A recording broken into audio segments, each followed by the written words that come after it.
ओम शांति। आज का प्रश्न है, ऐसी कौन सी महान तपस्या है जिससे विश्व को परिवर्तन किया जा सकता है? तो इसका उत्तर व्यक्त बाप दादा ने दिया है। एक बाप दूसरा न कोई, ये है महातपस्या। ऐसी स्थिति में स्थित रहने वाले महातपस्वी हुए।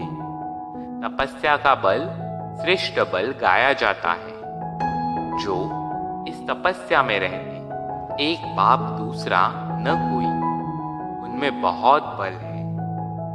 तो बाबा क्या कह रहे हैं, कौन सी महातपस्या है? एक बाप दूसरा न कोई। हमारे जितने भी संबंध है देह की दुनिया में, उन सबको तोड़कर मन बुद्धि सिर्फ बाबा में लगानी है। सर्व संबंधों का सुख सिर्फ बाबा से लेना है। एक भी संबंध की अगर हमारे में कमी होगी तो हमारी बुद्धि और मन हमेशा देह की दुनिया में जाएगा। सब संबंध बाबा से जोड़ने हैं। अंतिम समय में जो 1 सेकेंड का पेपर आएगा, तभी भी हमें बाबा ही याद आने चाहिए, तभी हमारी गति सदगति होगी। और वो कभी पॉसिबल हो सकता है जब हम पूरा दिन बाबा को याद करें। और लंबे समय का अभ्यास चाहिए। हर समय हमारी जिंदगी में कोई भी समस्या आती है तो पहले बाबा ही याद आना चाहिए। ये नहीं कि दुनिया वालों से मदद मांग लो, पहले सब तरफ मदद मांग के जब मदद नहीं मिलती तब जाके भगवान याद आता है। भगवान को हम सबसे लास्ट यूज करते हैं, तो ऐसा नहीं होना चाहिए। बाबा तो कहते हैं, मैं तुम्हारे लिए ही बैठा हूँ, मुझे यूज करो। तो हमें हर समस्या में सबसे पहले शिव बाबा ही याद आना चाहिए। बाबा से योग में बातें करो, अमृत वेले बात करो। बाबा से कोई सोल्यूशन चाहिए तो वो मांगो। बाबा किसी ना किसी को निमित्त बनाएगा। मुरली में आपको उत्तर मिलेगा। या फिर बड़ों से आपको कोई प्रॉब्लम है तो वो शेयर कर सकते हैं। श्रीमत के आधार से ही कर्म करना है। तो इसको कहते हैं एक बल एक भरोसा। इसीलिए द्रौपदी की कहानी भी हमारे लिए एक सीख है। जो चीरहरण की कहानी है, द्रौपदी ने सबसे पहले अपने पतियों की तरफ देखा। उनके तरफ से कोई मदद नहीं आई। अपने देवर, अपने सास ससुर से मदद मांगी, कोई नहीं आया। उस सभा में जितने भी महान लोग थे, किसी ने भी द्रौपदी का साथ नहीं दिया। और उसको लास्ट में भगवान की याद आई। तब श्री कृष्ण भगवान उनके सामने उपस्थित हुए। तो द्रौपदी ने बाद में उल्लंघना दिया, भगवान तुम इतने लेट क्यों आए? तो श्री कृष्ण ने जवाब दिया कि मैं तो तैयार ही बैठा था सब, पर तुमने सबसे लास्ट मुझे याद किया। तो प्रीत और रीत, इसमें आपको समझना है, रीत दुनिया वालों से जरूर निभानी है, पर प्रीत हमें सिर्फ एक शिव बाबा से ही रखनी है। और ये जाके किसी को बताने की जरूरत नहीं है। बताने की बात नहीं कि मेरा सिर्फ शिव बाबा है, शिव बाबा। मन बुद्धि से मानना है।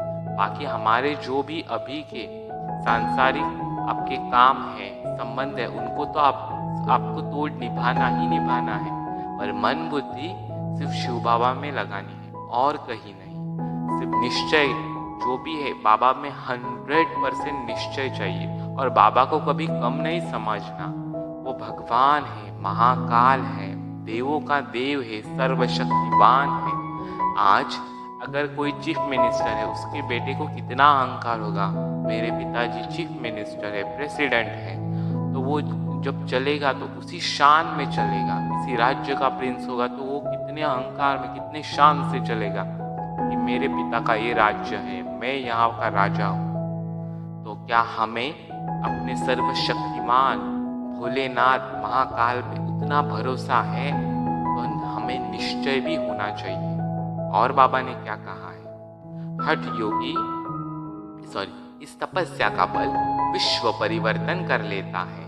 हठ योगी एक टांग पर खड़े होकर तपस्या करते हैं, लेकिन आप बच्चे एक टांग पर नहीं, एक की स्मृति में रहते हो।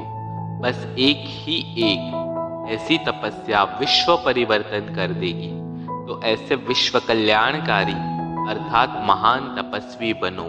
तो बाबा ने क्या कहा है, स्मृति में रहना है, किसी को बताना नहीं है। कौन सी स्मृति रहे, बस एक ही एक, वो एक निराकार है, उसमें ही हमारी मन बुद्धि लगी रहे। बाबा के सर्व खजाने, वरदान, शक्तियाँ, गुण, उनमें ही हमारी बुद्धि रहे, सर्व संबंध उससे ही जुड़े रहे।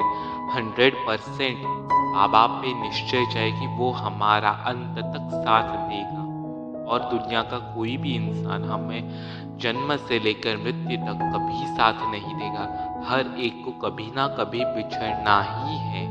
तो इसीलिए बाबा कह रहे हैं कि हद के जो हम डिपेंडेंसी बनाते हैं तो वो नहीं रखनी है। बाबा हमारे साथ हमेशा रहेगा, अंत तक रहेगा। बाबा का वायदा है, तुम्हें मैं लेकर जाऊंगा, परम धाम लेकर जाऊंगा, मेरे साथ चलना है तुम्हें। तो बाबा हमें लेने के लिए आया है, हमें ये स्मृति में रहना है, एक ही एक। तो हमें अभी चेक करना है कि हम कहाँ तक, ये जो महान तपस्या है, एक बाप दूसरा न कोई, कहाँ तक हम आगे बढ़े हैं और कहाँ तक हमारी तपस्या चल रही है। ठीक है। ओम शांति।